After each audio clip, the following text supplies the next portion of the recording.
ነቢያት እግዚአብሔርን ለምልጃ ቢጠይቁት ትንቢት ተናግረናል ብለው ነው። መላእክት እግዚአብሔርን ለምልጃ ቢጠይቁት አመስግነናል ብለው ነው። ሐዋርያት እግዚአብሔርን ቢጠይቁት ሰብከናል ብለው ነው። ሊቃውንት ቢጠይቁት ተርጉመናል ብለው ነው።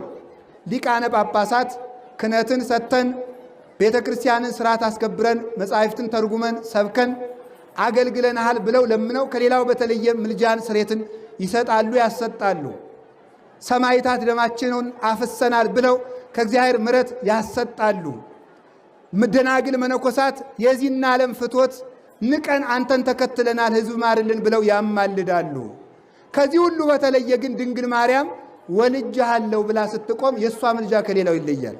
ወልጅሃለሁ፣ አቅፌሃለሁ፣ ከንፈሮቼ ስመውሃል፣ ጀርባዬ አዝሎሃል፣ ዓይኖቼ እንባን በፊትህ ላይ አፍሰዋል፣ እግሮች አንተን አዝለው ተንከራተዋል፣ ጆሮዎቼ አንተን በመውለድ ምክንያት ስድብን ሰምተዋል፣ ማርልኝ ብትለው እጅ መንሻ ሁና የምትቀርብ በልጇ ፊት የምትቀርብ ንጽሕት ርግብ ናት።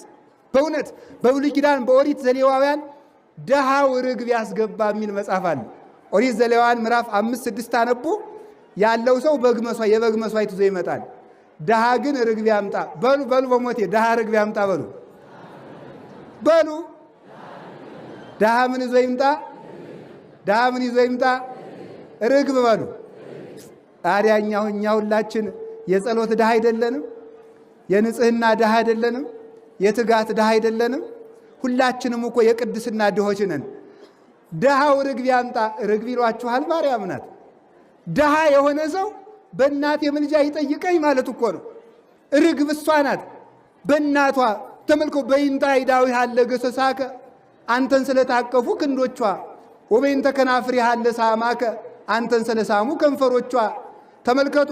አንተን ስላዘለ ጀርባዋ ስንለው ያበድሮን እግዚአብሔር ላናቀጸ ጽዮንን ኩሉ ታይን ይሁለ ያዕቆብ።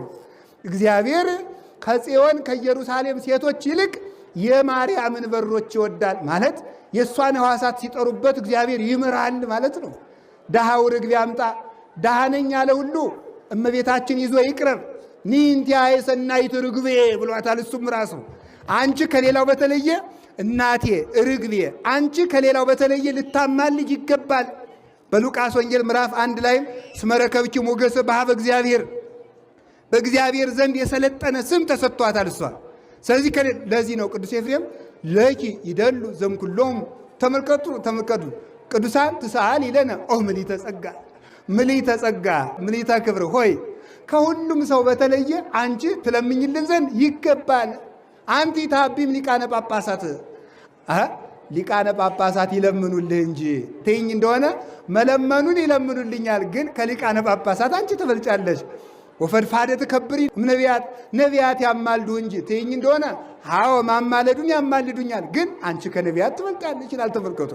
ብይ ግርማ ራይ ዛቢም ግርማ ሱራፌል ወኪሩቤል፣ ከሱራፌል ከኪሩቤል ግርማ የሚበልጥ ግርማ አለሽ። የመፈራት ግርማ፣ የመወደድ ግርማ፣ የባለሟልነት ግርማ አለሽ ከኪሩቤል ከሱራፌል። እነዚያ አንተን ማየት አይቻለንም ብለው በሁለት ክንፋቸው ፊታቸውን ሸፍነው ካንተ ፊት መቆም አንችልም ብለው በሁለት ክንፋቸው እግራቸውን ሸፍነው የትም ብንሄድ አንተን አንመረምርም ብለው ሁለት ክንፋቸውን ዘርግተው ሲያመሰግኑ፣ እሷ ግን በማኅፀኗ ተሸክማ